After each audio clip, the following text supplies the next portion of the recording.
Number 5. The Real Jigsaw Killer.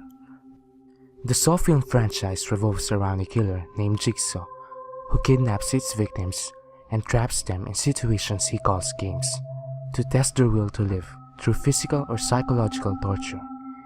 He typically places them in rooms and leaves tape messages with instructions for them to follow. With that kind of premise, it's really unlikely to happen in real life, except there was really a real-life Jigsaw years before the Saw franchise even began.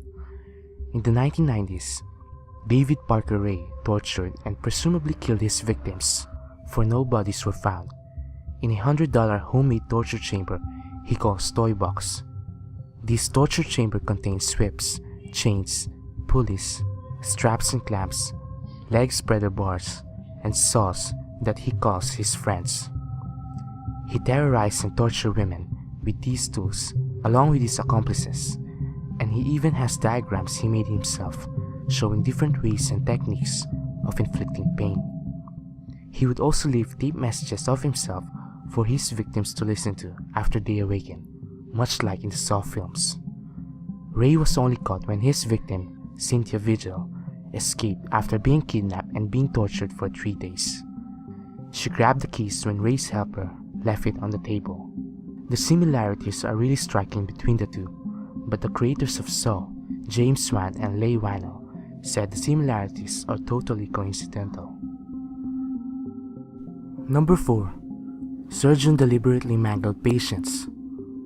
You would think that movies like Dr. Giggles, a movie about ripping out patients' hearts, or The Doctor's Experiment, a movie where a doctor injects his patients with monkey gland serum that turns them into apes, is unlikely, if not impossible, to happen in real life.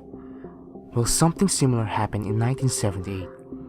Glenn Tucker, a once renowned plastic surgeon, inflicted horrifying injuries to his patients. One of his patients, named Jan Lehman, consulted with Dr. Tucker after breaking her nose during a cartwheel.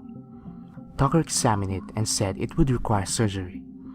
2 months after the surgery, Lehman awoke to a severe pain in her nasal cavity, and Tucker suggested to have a second surgery. This time, she awoke in a room with no nurse nor hospital staff, with Tucker ripping out the stitches of her nose with his bare hands. She later found out that the doctor left a piece of gauze in her nose, causing severe infection. Her nasal cartilage was so mangled that it later collapsed. After facing 13 malpractice suits, Tucker faked his death in a canoe incident. It was later discovered that he was living in Florida along with his wife. In 2011, Tucker killed his wife and their cat and committed suicide. Number 3. People Can Lick Too. In the 1997 horror anthology, Campfire Tales, there was a story about a 12-year-old girl named Amanda who was left in the care of her sister.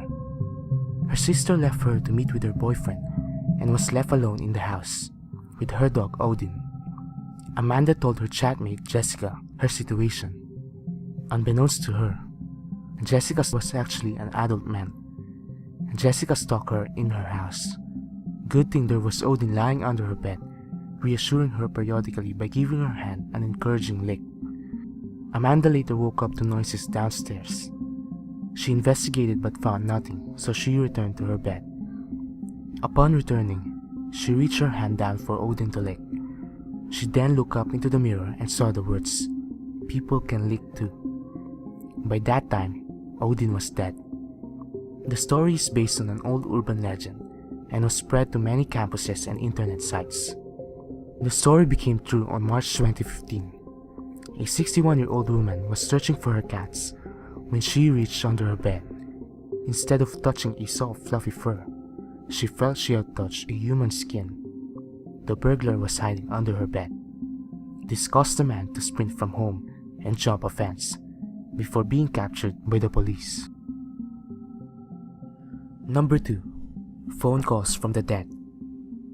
In the original Twilight Zone episode titled Long Distance Call, Grandma gave his grandson Billy a toy phone before she died. Billy started to talk to his grandma after her funeral. It would be known later that his grandma wanted Billy to kill himself to be with her. The dead communicating through phone isn't unique to films and TV shows. In September of 2008, a Metrolink commuter train collided head-on with a freight train. 25 people died and 135 others were injured. One of its passengers was Charles Peck. His body wasn't found in the wreckage, so when the family started getting calls from him, they began to hope that he survived. But there was only static on the other line. Over a 12-hour period, the family received 35 calls, and when they tried calling the number back, they were sent to his voicemail. Rescue workers attempted to trace the phone signal. Later, they learned that Charles died on impact in the crash, and the phone was never recovered, as the calls coming from it stopped an hour earlier before his body was located. Number 1. Man with Suicide Victim's Heart. In the movie Body Bags, Mark Hamill is a baseball player who loses an eye in a car accident. After receiving a transplant from a serial killer, his personality starts to take him over, and he eventually does what the killer does. Apparently, life does imitate art. A heart transplant recipient who married the former wife of the heart donor committed suicide the same way the donor did. Sonny Graham is the recipient of the heart of Terry Cotty, a 33-year-old man who committed suicide by shooting himself in the head. After a successful operation, Sonny contacted Mr. Cotty's family to thank them. He began writing to Mr. Cotty's widow, and soon they fell in love. They married in 2004. Graham said that he felt an instant and unusual attachment to the donor's widow, and said that he felt like he had known her for years. 4 years after getting married, tragedy has struck again. This time, Mr. Graham killed himself with a shotgun, similar to what happened to his wife's ex-husband. According to scientists, there are 70 documented cases of patients taking on some of the personality traits of the organ donors, leading them to hypothesize the body itself is capable of storing memories.